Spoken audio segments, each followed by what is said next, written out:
আপনার জন্য এবারের প্রশ্ন, আল্লাহু আকবার। কোন অবস্থায় বান্দা আল্লাহর সবচেয়ে নিকটবর্তী হয়? এ, রুকুতে থাকা অবস্থায়, বি, সাজদাতে থাকা অবস্থায়, সি, সিয়ামরত অবস্থায়, ডি, সফরে থাকা অবস্থায়।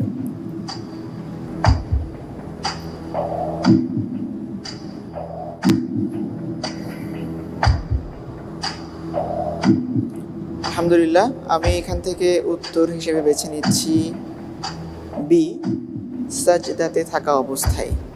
সাজদাতে থাকা অবস্থায় লক জি। করে দিব। লক করে দেব।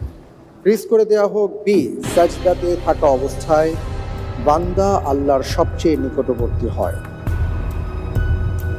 আপনি যে উত্তরটি দিয়েছেন, আপনার উত্তরটি সঠিক উত্তর। আলহামদুলিল্লাহ।